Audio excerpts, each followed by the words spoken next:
So you've got a high-risk group of people. Some of those people in the course of the study, and the study is over 5 years long, some of those people would get a cholesterol-lowering drug. In this case, it's simvastatin, which goes by the trade name Zocor, I think.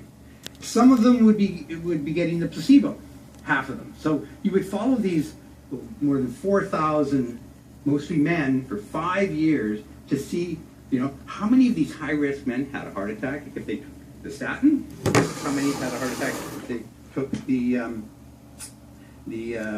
placebo. Okay, so but just let me ask you: out of 100 people, like people in this group, they have high cholesterol, they've got established heart disease. How many are going to have a heart attack in the next 5.4 years? Okay, I'll give you a couple of examples, a couple of options. Is it 8 people? About 8.5%. Is it 29 people? Or is it 55 people? So out of these 100 high risk, the highest risk people they could find, put them in a trial, and then follow them for 5 years. How many of them are going to have a heart attack?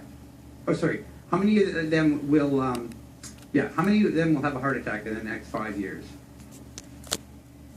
Right. It's you guys are savvy. It's about 8.5 people. So the question is, can we reduce that? If your risk is 8.5% of having a heart attack in the next 5 years, can we reduce that? We can't reduce it to 0, but maybe we can lower that number a little bit.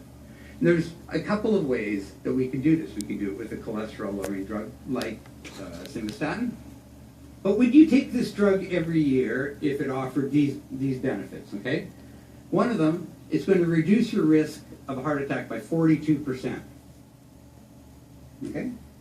What if you're told this drug will reduce your chance of a heart attack by 3.5%? More modest, but it is what it is. Or 29 people have to take this drug for 5 years to prevent one heart attack, but there's no way to know who it will be.